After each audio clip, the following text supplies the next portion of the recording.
దేవుడు కోరిక ఉన్నది.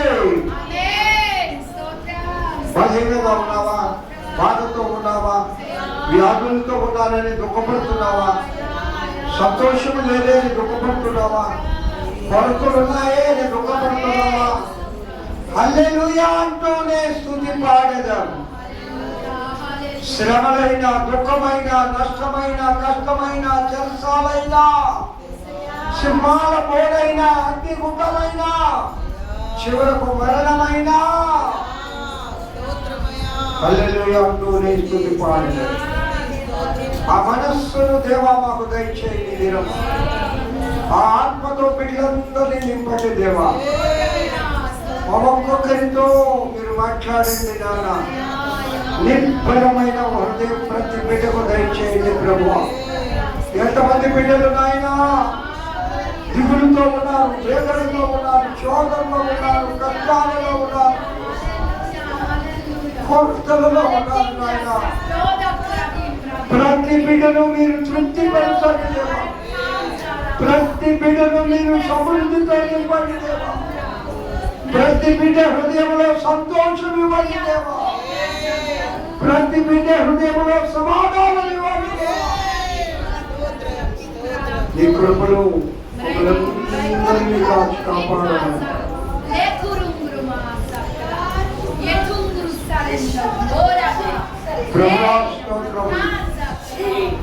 అందరితో మాట్లాడు,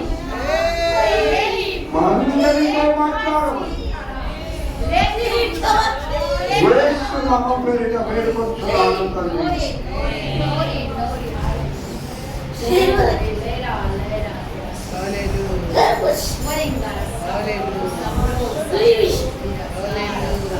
అందరం కూర్చున్నామమ్మా. దేవునికి స్తోత్రం కలుగునుగాక. హల్లెలూయా.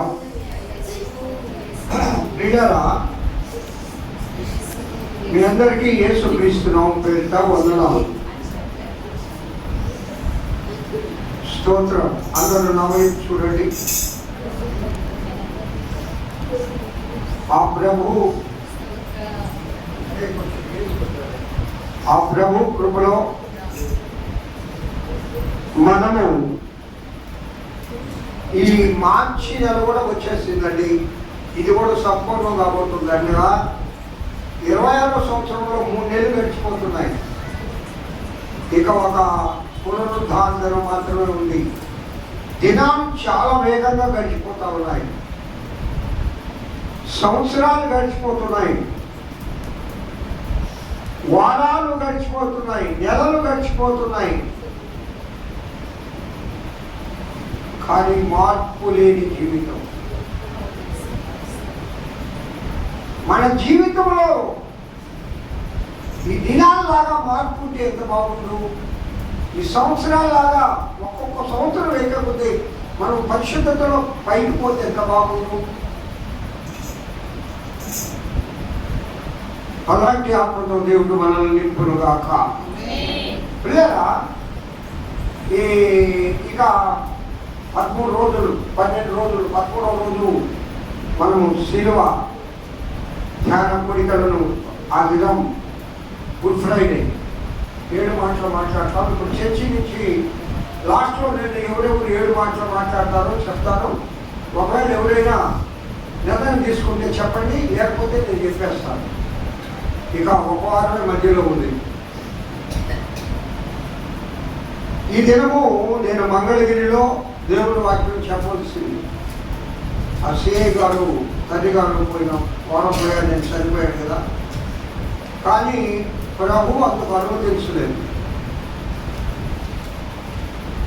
మన మధ్యలో, మన సంఘంలో పరిశుద్ధాత్మ దేవుడు మాట్లాడాలని నేను పోవడానికి చాలా ట్రై చేశాను. మానవ ప్రయత్నాలు అన్నీ చేశాను, కానీ దేవుడి ఆత్మ అందుకు అంగీకరించాలి. ఎందుకో ప్రభు ఈ దినము ఎవరి హృదయాన్ని నిబ్బరపరచాలనో, ఎవరితో మాట్లాడాలనో, ఎవరిని బాధలతో, శోధంతో, కష్టాలతో ఉంటే ఎవరిని ఓదార్చాలనో పరిశుద్ధాత్మ దేవుడి దినము నన్ను ఇక్కడ వచ్చి ఆయన నన్ను ఒక బోర్గా వాడుకొని మాట్లాడుతున్నాడు. ఈ మైకు దీనికి చల్లం లేదు, దీనికి ప్రాణం లేదు, ఇది కేవలం శబ్దాన్ని మాత్రం చక్కగా వినిపించడానికి ఉపయోగపడుతుంది మైకు. అలాగే నేను కూడా దేవుని చేతిలో ఒక పరికరం లాంటి ప్రియులారా, మాట్లాడేది ప్రభు అయిన యేసుక్రీస్తే. హల్లెలూయా. నా మనసేచ్ఛ ప్రకారం జరిగి ఉంటే నేను మంగళగిరిలో అక్కడ పెద్ద పెద్ద ఆఫీసర్లు వస్తారు కదా, ఇలా ఒక్కొక్క ఆఫీసర్లు వస్తారు. అసలు మంగళగిరిలో ఆ స్థాయి చాలా గొప్పది. బిల్డింగ్లు చెట్లు వచ్చుకోవడంలో 1-2 బిల్డింగ్లు ఉన్నాయి అక్కడికి. ఆడైతే పోకోవడం మనవాళ్ళే అందరూ రెసిడెంట్ ఆఫీసర్స్. అమ్మా నాకేమనిపించిందంటే, అరే ఎంత మంచి ఆఫీస్ వచ్చింది, అంతమంది ఆఫీసర్స్ పరిచయం అవుతారు కదా. అలా రేపు చర్చి కట్టేటప్పుడు సహాయపడతారు కదా, వాళ్ళకి ఫోన్ చేస్తే వాళ్ళతో సంబంధాలు ఎన్ని ఆశలు పెట్టిందో మనసు. కానీ పరిశుద్ధాత్మ దేవుడు ఒప్పుకోలేదు. అది చెప్పండి. హల్లెలూయా. ఆత్మదేవుడు ఒప్పుకోలేదమ్మా. ఎందుకో నీకోసరమేమో, నా కోసరమే ఏమో, లేక నేను అక్కడికి వెళ్తే ఏదైనా కీడు దొరుకుతుందేమో, మరి దేనికో ఆత్మదేవుడు ఈ దినము మీ మధ్య నన్ను నిలబెట్టాడు. చప్పట్లు కొడుతూ దేవుడు మహిమపడతాడు. ఈ మాట నమ్ముతున్నావా పిల్లరా? నమ్మిన వారందరూ దేవునికి స్తోత్రాలు చెప్పండి. అసలు నువ్వు ఈ దినము ప్రభు సన్నిధిలో కూర్చున్నావు అంటే అది దేవుని ఉచితమైన కృప మాత్రమే. హల్లెలూయా. నేను సుగుణ మాట్లాడుతుంది, అయ్యా రాత్రంతా నేను మళ్ళీ ఏడ్చానయ్యా, నా సడుగు నొప్పికి నేను ఏడుస్తూ ఒకటే అంటానయ్యా, ప్రభువా నువ్వేనాయనా, నాకెవరు లేదయ్యా అని దేవుడి ముందే ఆధారపడ్డానయ్యా అన్నది నేను చాలా సంతోషపడ్డా. అమ్మా దేవుడు ఆ నొప్పి తగ్గిస్తాడు. తల్లి నీ గురించి ప్రార్థన చేస్తాను. ప్రభు చిత్తంలో ఆవిడ కూడా ప్రభు సన్నిధికి వచ్చింది. హల్లెలూయా చెప్పండి. చెప్పలేము పిల్లరా, చెప్పలేము. మన బ్రతుకులు అలాంటివి. ఈ క్షణభంగురమైన బ్రతుకు కోసం అందుకే అంటాడు, అయ్యా నా హృదయం అహంకారము గలది కాదు, నేను నా కన్నులు పై చూడటం లేదు, నేను అందరి వాటి కోసం వెంపర్లాడటం లేదు, నా ప్రాణాన్ని నా దగ్గరే పెట్టుకున్నా. ఎట్లాగా? సంటి బిడ్డ తల్లి పాలు విడిచినప్పుడు తల్లి దగ్గర ఎలా ఉంటుందో అలాగే నా ప్రాణాన్ని అంటే కంట్రోల్లో పెట్టుకున్నాను. ఆయన అమ్మా ప్రాణం అంటే మనస్సు. మన మనస్సుని కంట్రోల్లో పెట్టుకుంటే చాలు, నీ జీవితం ఆశీర్వదించబడుతుంది. చాలా విషయాల్లో పిల్లరా తొందరపడి మనం ఎంత నష్టపోయామో నాకు తెలుసు. నేను నా జీవితంలో ఒక చిన్న తొందరపాటు నిర్ణయం తీసుకొని ఎంత నష్టపోయానో మీలో కూడా చాలా మంది నష్టపోయారు. తొందర కదా, అది ఆశ. దురాశ దుఃఖానికి చెడు. అయితే ఒక నిమిషం ఆలోచించుంటే మనం ఓడిపోయేవాళ్ళం కాదు. ఇక్కడ అందుకే భక్తుడు అంటాడు, అయ్యా నా ప్రాణాన్ని ఏ విధంగా నా దగ్గర పెట్టుకున్నానంటే, చల్లి బిడ్డ తల్లి దగ్గర పాలు తాగే బిడ్డ తల్లిని వదిలి ఉండలేదు. ఉంటుందమ్మా? అమ్మా చెప్పండి, ఉంటుందా? రాయలమ్మా, ఎప్పుడు తల్లి దగ్గరే ఉంటుంది. అలాగే నీ ప్రాణాన్ని నీ దగ్గరే పెట్టుకో, నీ మనసు నీ దగ్గరే పెట్టుకో, కంట్రోల్ చేసుకో. దినాలు బహు చెడ్డవి. చెప్పాగా ఇందాక పాప సాఫ్ట్వేర్ ఇంజనీర్ ఎంత కష్టపడి సంపాదించాడో 28,40,000 రూపాయలు ఒక్క గంటలో పోగొట్టుకొని ఆత్మహత్య చేసుకోబోతే భార్య నుంచి ఏడ్చి పట్టుకొని, అయ్యా సరిపోతే ఎట్లయ్యా, పర్వాలేదు పోయింది. చూడండి చివరకు ప్రాణాన్ని కూడా ఆ విధంగా ఎంతోమంది. ఒక డీజీపీ కుమార్తె అంట, నేను జ్యోతి పేపర్ తేవాల్సి ఉంది, ఇంటికి వెళ్తాను చదవండి, ఆయనకి స్ట్రేల్ మీటింగ్లో అమ్మ చదివి డీజీపీ కుమార్తె అమ్మ. డీజీపీ అంటే డిస్ట్రిక్ట్, ఒక డీజీపీ కుమార్తె కొన్ని కోట్ల రూపాయలు పోగొట్టిందన్న ఆశపడి. అంటే ప్రాణము మన కంట్రోల్లో లేక, అందుకే నాకెందుకో దేవుడు ఈ దినము ఈ సంకీర్తన చదవమన్నాడు. 131వ సంకీర్తన. సరే ప్రియులరా, మనం మన అంశానికి వచ్చేద్దాం. నేను దినం చెప్పాను, ఇక ఈ 12 రోజులు సిలువ గురించి మాత్రమే ధ్యానం చేద్దామని చెప్పాను. అమ్మ సిలువ పొరిగంత ఒక దినం ఒక సంవత్సరంలో మన అమ్మ ఇప్పుడు ఏం చూడొద్దు అవన్నీ తర్వాత నేను ఈ ప్రశ్నలన్నీ రాసుకొని వాటికి ఆన్సర్లు వచ్చే వారం చెప్పండి. నాకు సిలువ పొరిగంత, ఆ సిలువ అమ్మ గొల్గొతాకి యేసుక్రీస్తు ప్రభు సిలువను ఎత్తుకుంటాడు కదా, అక్కడి నుంచి గొల్గొతా కొండపైకి ఎన్ని కిలోమీటర్లు? ఈ ప్రశ్న రాసుకోండి, నాకు వచ్చే వారం చెప్పాలా. మీరు గూగుల్ అమ్మ తల్లి అని అడిగితే చెప్పద్ది, రాసుకోకుంటే చెప్పేది పడుతుందా? ఈ ప్రశ్న రాసుకోండి. జ్ఞానం కలిగిన వాళ్ళు, సరిజ్ఞానం కలిగిన బిడ్డలకి నేను చెప్తున్నాను సీరియస్గా, నాకు సమాధానం తప్పకుండా చెప్పాలా.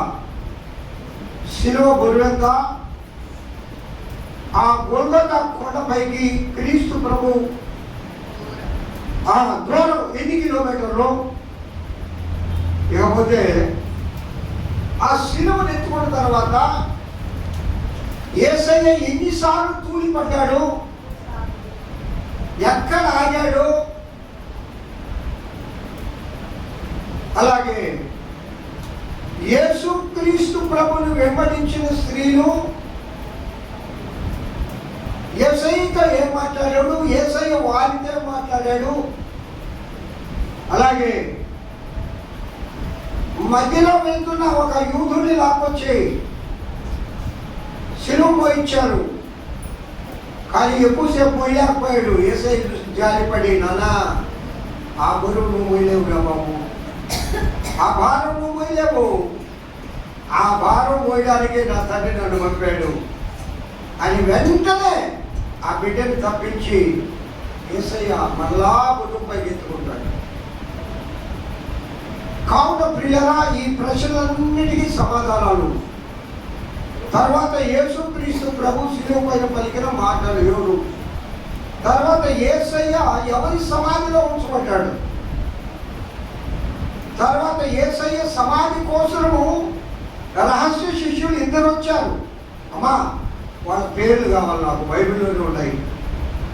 రహస్య శిష్యులు 2 వచ్చి తెగించి ఆ పెద్దల సమయంలో పోయి మాట్లాడి ప్రాణానికి తెగించి, తనకున్న పదవులను వదులుకోవడానికి తెగించి, తనకున్న లోక సంబంధమైన అధికారాన్ని వదులుకోవడానికి తెగించి యేసుక్రీస్తు శవమును తీసుకొని సమాధి చేయాలని 2 పెద్దలు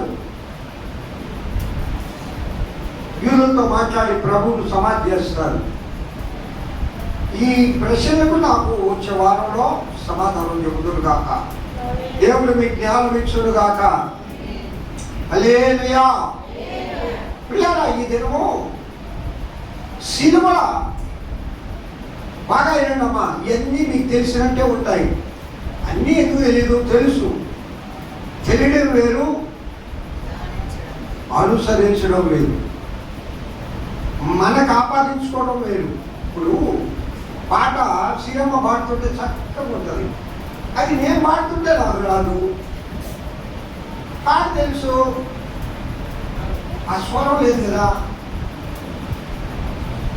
జాన్మేశ్వర పాట పాడుతుంటే నేను ఉదయం అనుకున్నా, అసలు దేవుడు ఏ విధంగా నన్ను అభిషేకించాడు, ఏ విధంగా అభిషేకించాడు. అవునండి, అది దేవుడు ఇచ్చిన కృప.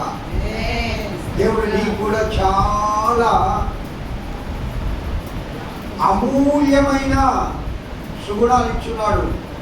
నువ్వు అనుకుంటున్నావేమో ఒక జాన్వేశ్వరి, ఒక వేసన్న, ఒక్కొక్కరే కాదు, నీకు ఇచ్చినవి ఆ స్థాయి కాదు, నీకు ఉన్న స్థాయిలో దేవుడు నీకు ఇచ్చిన వాటిని నువ్వు ఎన్ని వ్యర్థపరిచావు, ఎంత వ్యర్థంగా జీవిస్తున్నావు.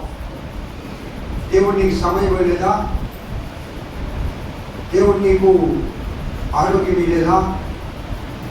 దేవుడు నీకు ఆయనతో గడిపే సమయం ఇచ్చాడుగా.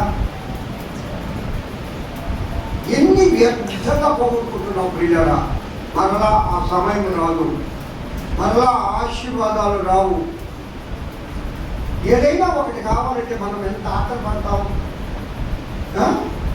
ఎంత దాన్ని సాధించేవారు మొదలు కావాలా కావాలా కావాలా, మంచిదే కావాలి, మంచి దానికోసం ఆశపడండి. ఒక మంచి జీవితంలో సెటిల్ కావాలని చదవాలి బాగానే, అలాంటి వాటి కోసం దురాశ, ఒకేసారి కోటీశ్వరులు అయిపోవాలనుకోవడం, అలాంటి వాళ్ళు ఇప్పుడు ఎక్కడుందో మనకు తెలుసు. ఇప్పుడు ఎక్కడుంటారో మనకు తెలుసు. అవి ఉండకూడదు ప్రియులారా. అయితే సిలువ 7 సుగుణాలను ఈ దినం మనతో మాట్లాడడానికి ఇష్టపడుతుంది. చెప్పండి, ఎన్ని సుగుణాలు? 7 సుగుణాలు. సంపూర్ణంగా కాదు. సాయంకాలము 6 గంటల వరకు అయితే, ఒక్కొక్కటి ఒక గంట సేపు అయితే సంపూర్ణంగా మాట్లాడుకోవచ్చు. కానీ ప్రభు వారు మనకు అంత గొప్ప విషయాన్ని కూడా ఒక్క అర్ధగంటలో తెలియజేస్తాడు పరిశుద్ధాత్మ దేవుడు. మళ్ళీ చెప్పండి,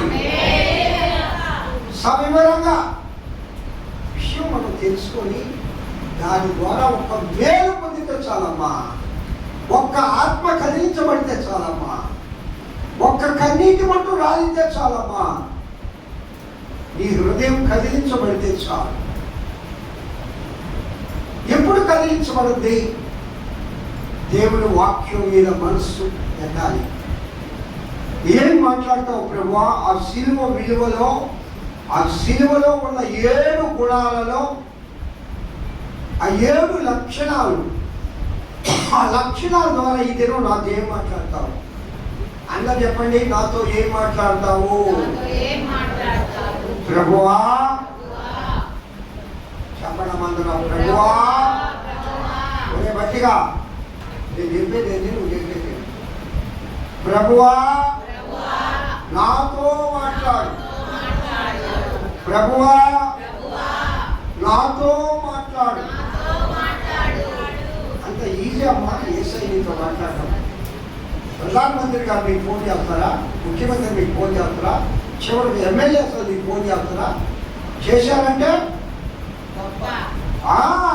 మరి సర్వ సృష్టికర్త అయిన దేవుడు తన వాక్కుతో ఈ ప్రపంచమును సృష్టించిన ప్రభువు, నీకై ప్రారంభించిన యేసయ్య, శాశ్వతమైన ప్రేమతో నిన్ను ప్రేమించే ఆ దేవదేవుడు నీతో మాట్లాడాలని ఆశపడుతున్నాను బిడ్డ.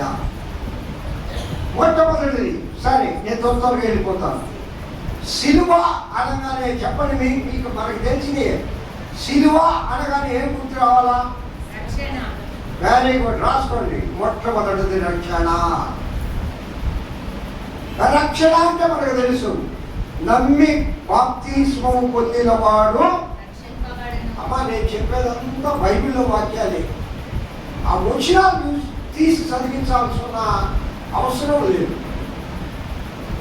అంత మాత్రం చేత నా సొంత మాటలు నేను చెప్పను. పరిశుద్ధాత్మ దేవుడు మాట్లాడే మాటలు. సిలువ మనకి ఇచ్చేది రక్షణ. నమ్మి బాప్తిసం పొందినవాడు. ఆ మాట దేంట్లో ఉందా? ఎక్కడుందమ్మా? బైబిల్లో మాట్లాడినాను ఆ మాట. బైబిల్లో మాట అమ్మా, బైబిల్లో మాట. అది ఏ వచనంలో ఉంది, ఏ అధ్యాయంలో ఉంది, అది అవసరం లేదు. నమ్మావా? ఆ మాట నీకు తెలుసు. అనేక వాళ్ళు ఆత్మదేవుడితో మాట్లాడాడు. నమ్మి బాప్తిసం పొందినవాడు రక్షించబడును. దేని నమ్మాలా? సిలువ నమ్మాలా? చప్పట్లు కొట్టు దేవుడు భయపడతాడు. సిలువను నమ్మాలి, యేసయ్య నమ్మాలి. యేసుక్రీస్తు ప్రభువు నా కోసం ఈ లోకానికి వచ్చారు, నా కోసమే సిలువ మోసారు, నా కోసమే గాయపరచబడ్డాడు, నా కోసమే తలపైన ముండ్ల కిరీటం పెట్టుకున్నాడు, నా కోసమే చేతుల్లో కాళ్ళలో శీలలు కొట్టుకున్నాడు, నా కోసమే ప్రక్కలో బల్లెంతో పొడిపించుకున్నాడు, నా కోసమే హేళన చేసుకున్నాడు, నా కోసమే గడ్డలు లాగారు, నా కోసమే అపహాస్యం పాలయ్యాడు. నమ్మడం అంటే అది పిల్లరా, నమ్మడం అంటే అది నీ కోసమే కదా. నీ కోసమే నా కోసమే శివము,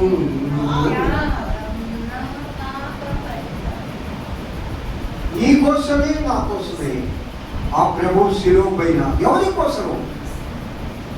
ఎవరి కోసము? నీ కోసం అనుకుంటూ పెట్టుకో. మన కోసం అనే మాట మర్చిపోయి ఇక్కడ నా కోసమే కదా. నమ్ముతున్నావా? నమ్మి బాప్తిసం అంటే అదమ్మ నమ్మకం అంటే అది. ఏది నమ్మకం? యేసయ్య శిలువ నెక్కింది నీకోసం, శిలువ మ్రాను మోసింది నీకోసం, గాయపరచబడింది నీకోసం, ముళ్ళ కిరీటం ధరించింది నీకోసం, కాళ్ళల్లో చేతుల్లో శీలలు కొట్టించుకుంది నీకోసం, నా కోసరం. మన కోసరం అనే మాట పక్కన పెడదాం. నా కోసరము చెప్పండి, మీ గురించి చేసుకొని చెప్పండి. నా కోసరము, నా కోసం అని నమ్మాలా. రక్షణ అంటే అంత ఈజీ కాదు. నమ్మినప్పుడు ఏం చేయాలా? అనుభవా ఏసై నేను నమ్ముకున్నా. వారు రాయడం అనేదేమో మేము వేస్తున్నాం, మేము ఏసై నమ్ముకున్నాం, బాప్తిసం తీసుకోండి. నమ్ముకుంటే చాలా, బాప్తిసం తీసుకుంటే చాలా, గుడికి వస్తే చాలా, ప్రార్థించే చాలా చాలు. ఆ నమ్మిన దానిని అనుసరించాలి.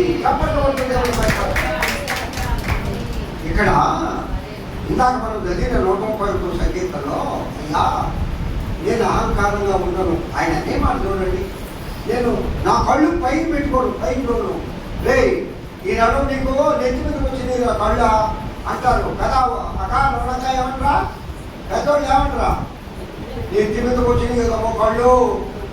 చాలాసార్లు అది 1,000 మంది అనుకుంటే చూశాను నేను.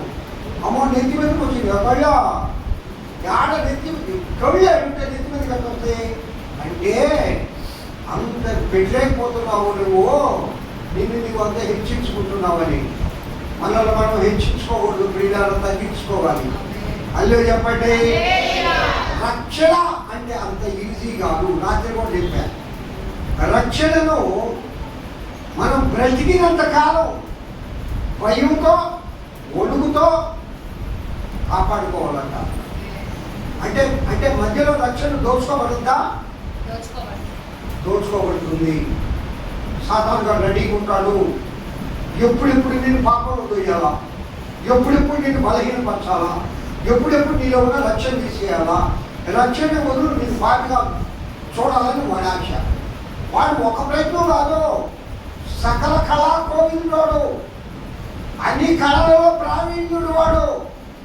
నీ మనసుకి ఏది ఇష్టం వాడికి తెలుసు, నీకు తెలియదేమో. అవన్నీ చిన్ని కళ్ళ ముందు పెడతాడు. ఆకర్షణలో ఈ దినాల్లో యూత్ ఎందుకు పాడైపోతున్నారమ్మా? ఎందుకు 12 జీవితాన్ని నాశనం చేసుకుంటున్నారు? ఎందుకు ఆ తల్లిదండ్రులు ఎంత ఆశపడి ఉన్నారు?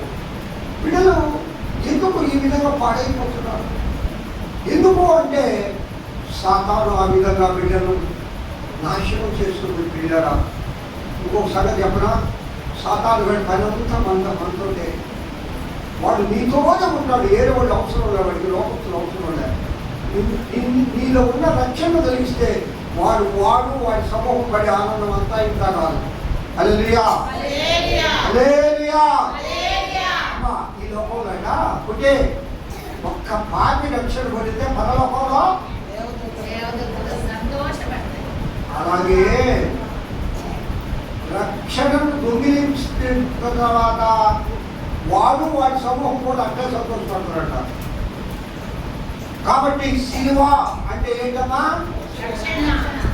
సిలువ అంటే ఏంటమ్మా? రక్షణను ఎప్పుడు కొనసాగించాలి? నిన్ను పెట్టిలో పెట్టేంత వరకు. మంచిగా చెప్పాలంటే నీ ప్రాణం నీలో లేనంత వరకు. వేరే మంది చూస్తే నాకు ఆశ్చర్యం ఏంటంటే చనిపోయిన రోజు చూస్తూ ఉంటే ఇంట్లో నెల్లూరులో ముక్కులో కళ ఉంది, ముక్కులో నవ్వు ఉంది, శరీరం బాగుంది, ఏమాత్రం ఆమె నిద్రపోతున్నట్టుగానే చనిపోయినట్లేదు, కానీ ప్రాణము చలనం లేదు.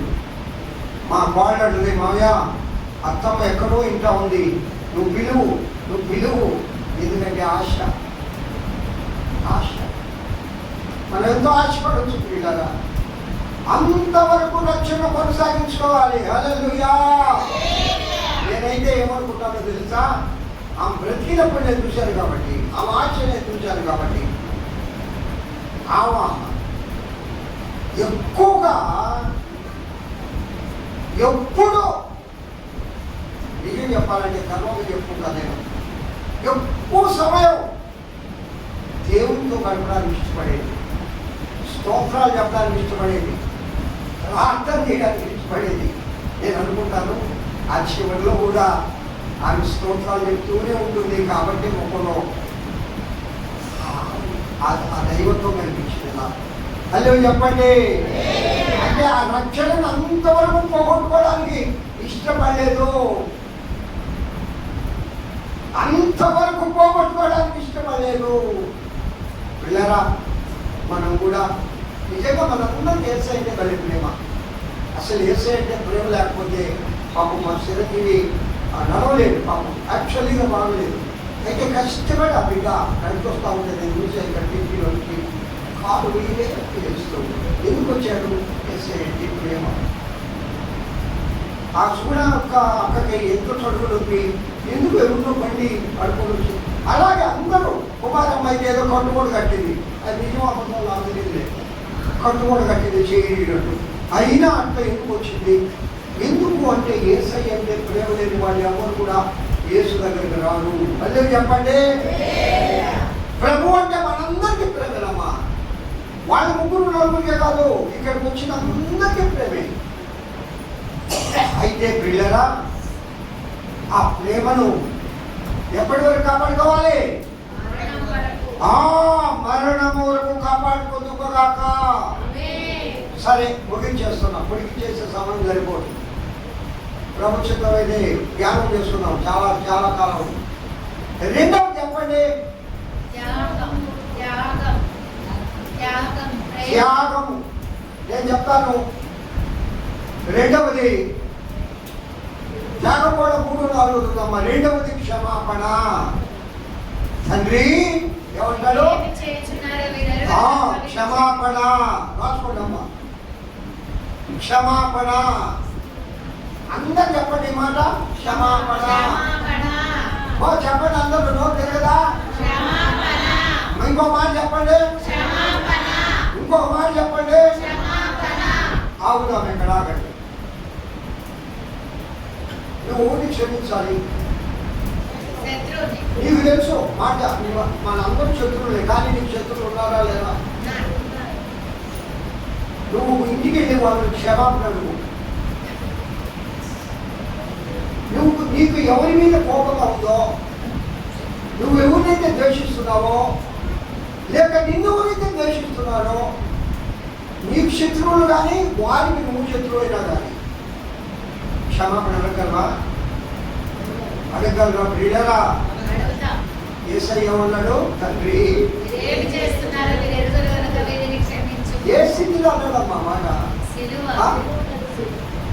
అక్కడ బలుతూ కూర్చొని తలపైన ఊళ్ళకి ఎదుర్కొంటారు, కాలంలో చెట్టు మసీదులు అవహేళన చేశారు. నువ్వెవరు అయితే దిగరా అంటున్నారు. ఏ పరిస్థితులు భూమి మీద ఉమ్ము వేశారు. ఆ పరిస్థితులలో కూడా ఆయన అంటున్నాడు, తండ్రి క్షమాపణ చేద్దామా. మా వేరమ్మా ఒకసారి ఏమైందంటే,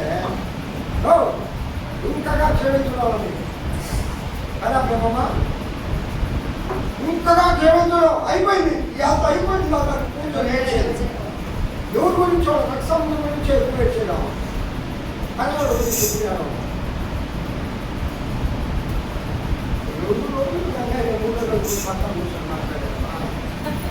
హలో చెప్పండి.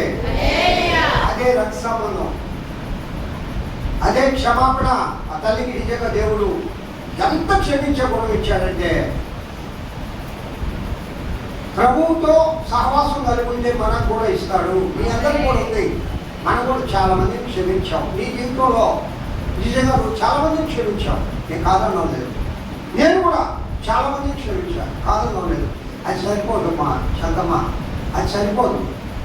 ఇంకా క్షమించవలసినవి కొన్ని ఉన్నాయి. ఇంకా కొందరు క్షమించాలా. ఇంకా కొందరి మీద ద్వేషం ఉంది, ఇంకా కొందరి మీద అసూయ ఉంది, ఇంకా కొందరి మీద నీలో కోపం ఉంది. అక్కడ చూడమా ఇల్లేనా, ఎవరి మీద కోపడుతామా? నేను చెప్పేది అది మీకు. ఒక్కసారి కోపడితే ఎన్ని క్యాలరీల ఆయుష్ నీకు తగ్గిపోతుందో నీకు తెలియదు. నీ బలహీనతలకు, మన బలహీనతలకు కారణం మన కోపమే. క్షమాహృదయం కలిగితే కోపం ఉంటుంది అనుకోమనమ్మా, ఉండదు. ప్రభువే క్షమించడమ్మా.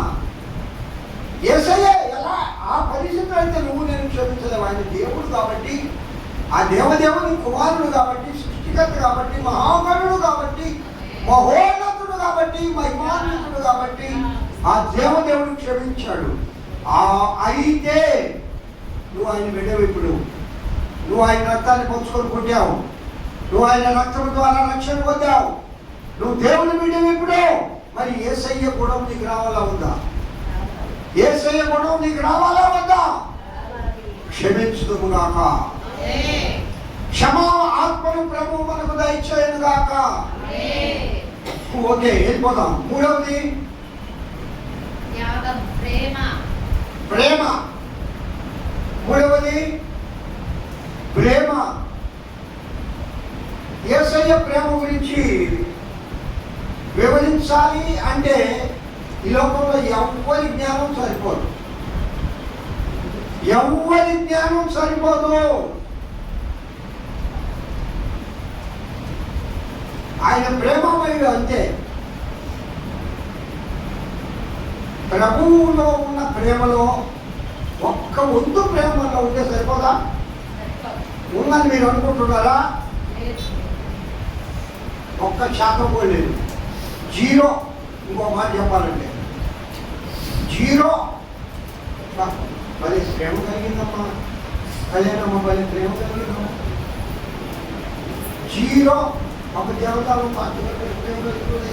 నువ్వు నైనా బాధపడి చూడలేదు. ఒక్క మాట్లాడి నాలో అంత ప్రేమ లేదు, జీరో. క్రీస్తు ప్రేమను ప్రియులగా మనం పొందుకోవాలి. అనుదినం ఒక రోజు రాదు. నాలుగవది దొంగ దగ్గరికి వచ్చాయనమ్మా. దొంగని జ్ఞాపకం చేసుకోవడం. దొంగని ఏం జ్ఞాపకం చేసుకున్నాడు? విమోచన. విమోచన.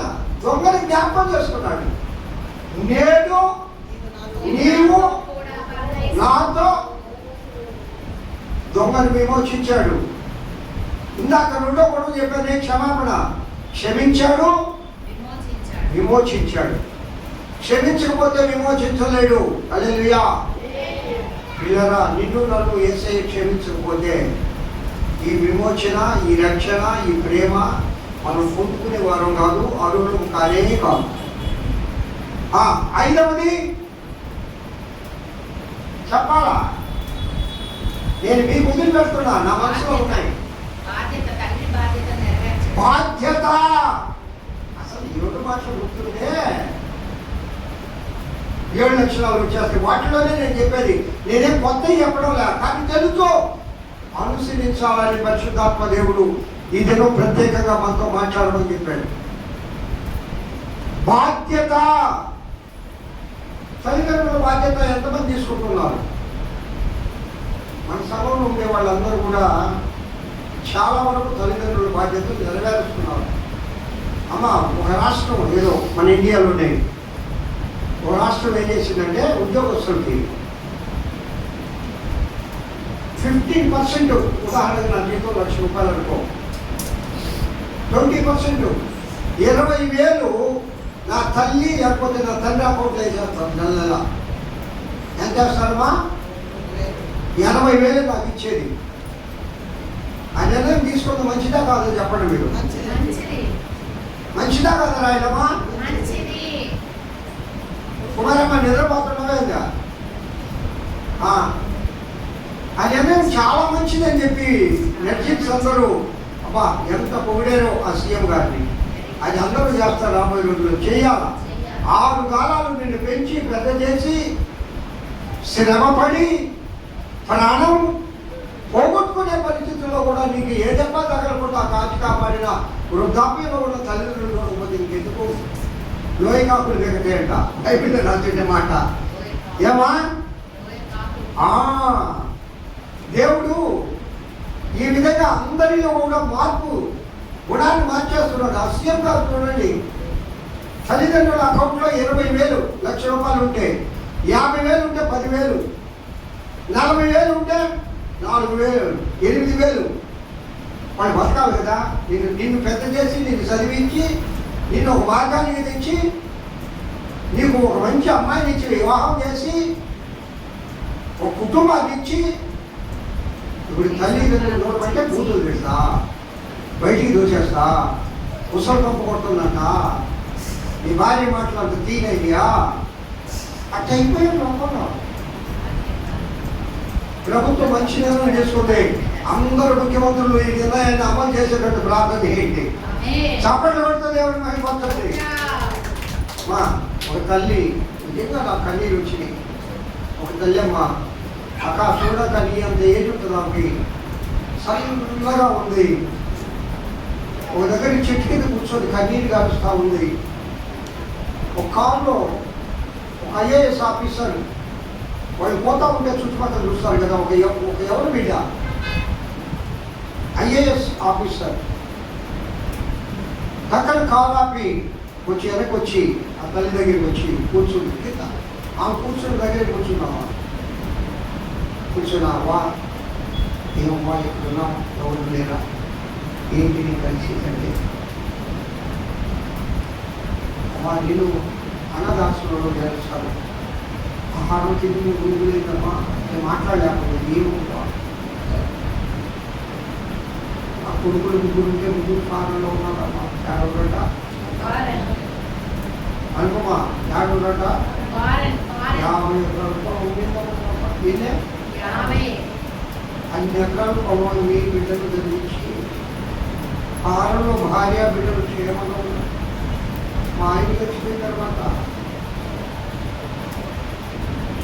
నా కూతురు అల్లుడు దగ్గర ఉండదమ్మా. నా కూతురు కూడా 10 ఎకరాలు ఇచ్చారు.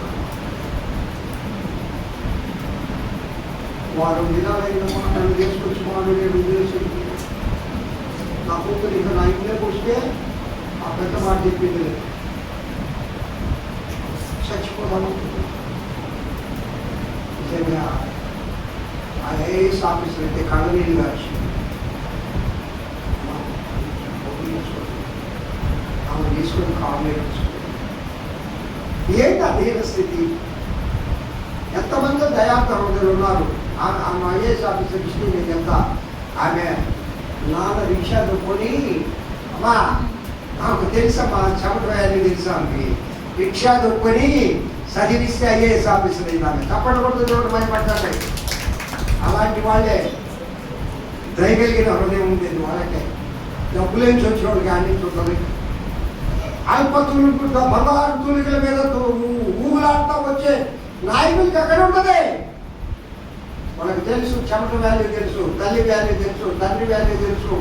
నీ తండ్రి నీ తల్లి ఎంత చెమటాడిస్తే మనం ఈ విధంగా ఉన్నాం.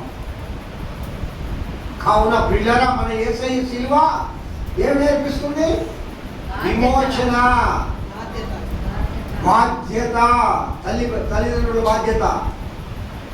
చూడండి, మీ తల్లిదండ్రులు నువ్వు బాగా చూస్తే నిన్ను కూడా నీ బిడ్డలు బాగా చూస్తారు.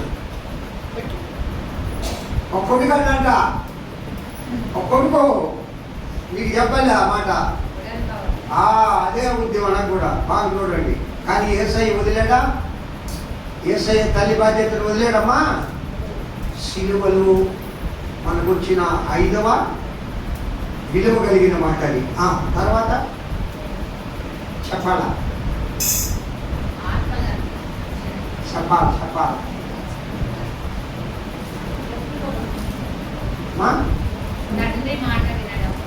Very good. తండ్రి మాట విన్నాడంటే ఏమన్నాడు?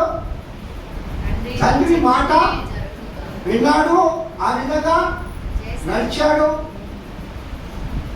తండ్రి మాట, తండ్రి చిత్తాలు ఒక దగ్గర పోయి ప్రార్థన చేస్తాడు ఒక తోటలో.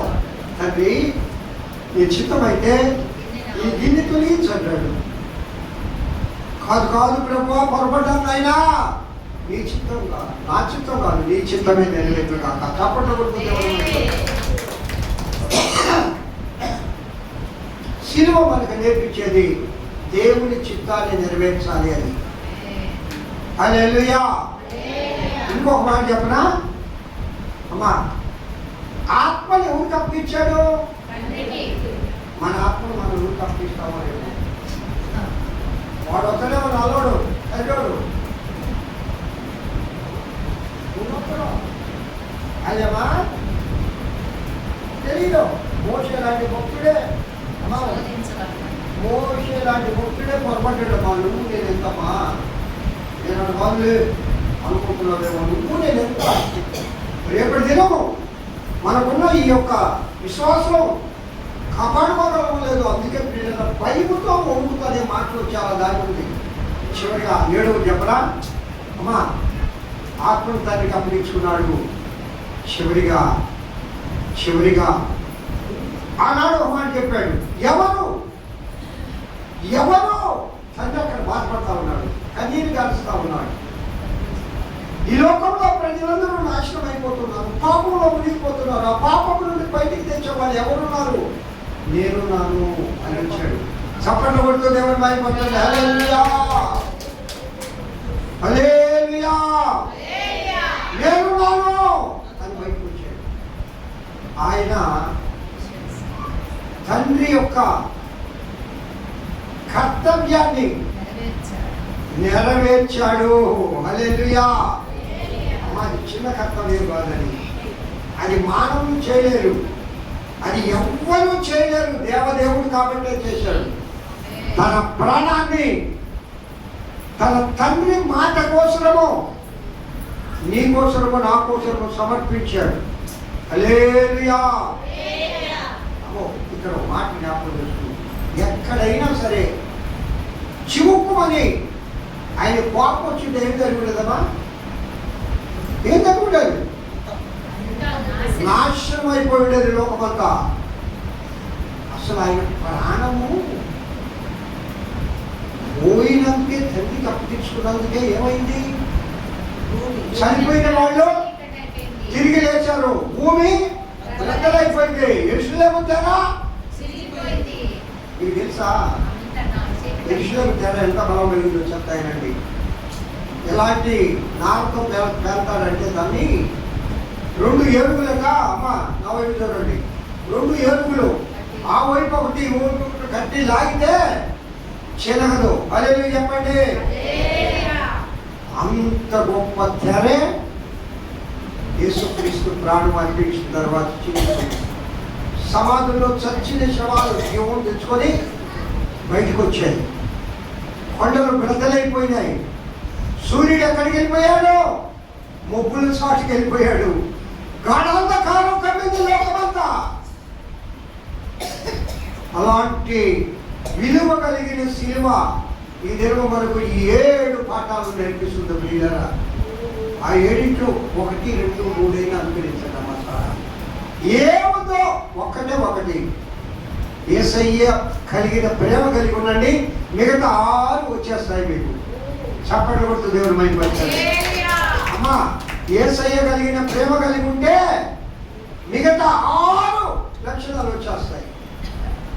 పరిశుద్ధాత్మ దేవుడిని మనం ప్రార్థన చేయడం గాక. హల్లెలూయా.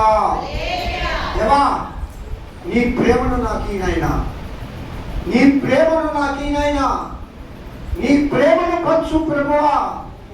అని మనమందరము కొద్ది నిమిషాలు కళ్ళు మూసుకోండి. కొద్ది నిమిషాలు కళ్ళు మూసుకోండి. అందరూ మీ ఆత్మను ప్రభు వైపు చూడండి. నీ మనస్సు, నీ శరీరము, నీ ఆత్మ.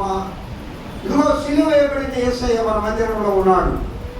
ఇదిగో నీ వైపు చూస్తూ ఉన్నాడు. సిలువలో ఉన్న ప్రభువు నీ వైపు చూస్తూ ఉన్నాడు. ఆ రక్తం కారే ఆ చేతులు చూడండి. ఆ రక్తం కారిన ముఖం చూడండి.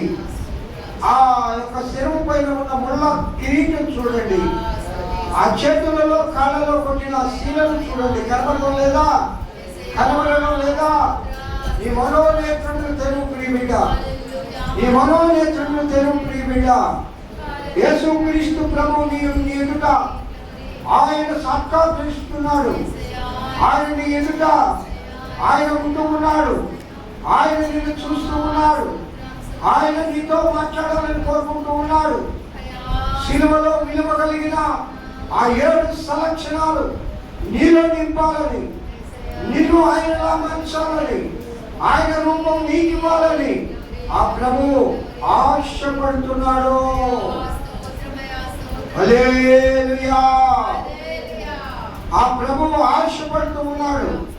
ఆ ప్రభువు వేదన చెందుతూ ఉన్నాడు. ఆ దేవదేవుడు నీ వైపే చూస్తూ ఉన్నాడు. ప్రియా దేవుని బిడ్డలారా, యేసుక్రీస్తు సిలువలో ఆయన చూపిన ఆ ప్రేమను మనం పొందుదుము గాక. ఊహించలేదయ్యా నీ మేలులన్నీయు, కలనుంచలేదయ్యా నీ గొప్ప కార్యములు. ఊహించలేదయ్యా నీ మేలులన్నీయు, కలనుంచలేదయ్యా నీ గొప్ప కార్యములు.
త్యాగం, ఆయన చేసిన క్షమా ప్రార్థన, ఆయన గమను జ్ఞాపకం చేసుకునే విధానం, తండ్రి చిత్తాన్ని నెరవేర్చిన విధానం, తన ఆత్మను తండ్రికి అప్పగించిన విధానం, శిలువ యాగము సంపూర్ణ చేసిన విధానం ఊహించలేదయ్యా, ఊహించలేదయ్యా. అందుకే పాడకుండా ఎలా ఉంటానయ్యా, నిన్ను స్తుతించకుండా నేను ఉండలేనయ్యా అని భక్తుడు అంటాడు. కావున పిల్లరా, ఆయన ఆశ్చర్య కార్యములు చేసే దేవుడు, ఆయన ఆలోచనకంత, ఆయన అద్భుతాలు చేసే దేవుడు. నీ జీవితంలో దేవుడి నేను అద్భుతం చేయను కాక, నీకున్న సమస్త విధములైన బలహీనతలను ఆ ప్రభువు తీసివేయను కాక. వేదంలో ఉన్నావా, శోధనలో ఉన్నావా, ఆర్థిక ఇబ్బందుల్లో ఉన్నావా, ఎన్నో లోటుల్లో నీ కుటుంబముగా, అయ్యో ఎట్లా గడవాలి రాబోయే రోజుల్లో దుఃఖపడుతూ ఉన్నావా బిడ్డ, దుఃఖపడవద్దు.